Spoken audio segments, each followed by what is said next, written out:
रामधनी सुबह सुबह खेत की ओर निकल पड़ा था, हाथ में कुल्हाड़ी, कंधे पर गमछा और मन में हजारों चिंता।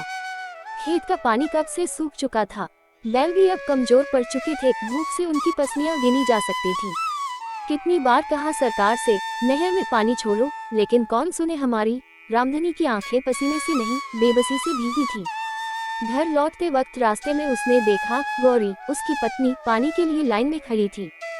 सिर पर मिट्टी का खाली घड़ा था और आंखों में थकावट। कब तक ऐसे जिएंगे हम? गौरी का चेहरा जैसे ये सवाल चिल्ला रहा था। योजक चिन्ह, योजक चिन्ह, योजक चिन्ह। बच्चों की मासूम प्यास। घर में 3 बच्चे थे, मुन्ना, गुड्डी और सबसे छोटा बबलू। बबलू तो बस 2 साल का था। उसकी तोतली जुबान से निकला, माँ, पानी। गौरी ने घड़ा उठाया, जिसमें बस 2 गिलास पानी बचा था। एक गिलास बबलू को दिया, दूसरा मुन्ना और गुड्डी ने मिल बांट कर पी लिया। खुद गौरी प्यासा रह गई। उसकी आंखें बार बार उस सूखे हैंडपंप की ओर जाती, जो अब कई हफ्तों से बस संग ही उगलता था। योजक चिन्ह, योजक चिन्ह, योजक चिन्ह। सूखा खेत, सूना दिल। रामधनी का खेत जैसे उसका सपना था। वो हर साल उसी से अपने बच्चों के लिए राशन, कपड़े और स्कूल की फीस का इंतजाम करता था। लेकिन इस बार खेत में दरारें थी और दिल में भी। एक दिन जब वो खेत पर बैठा था, तो उसकी आंखों से आंसू निकल आए। हे धरती माँ, कुछ तो कर। मेरे बच्चे भूखे सोते हैं, मैं क्या करूँ? पास ही बैठा एक कौवा भी उड़ गया, शायद वो भी वहाँ की तन्हाई और दर्द को सह नहीं पाया। गौरी एक दिन दोपहर में बबलू को लेकर पानी लेने निकली।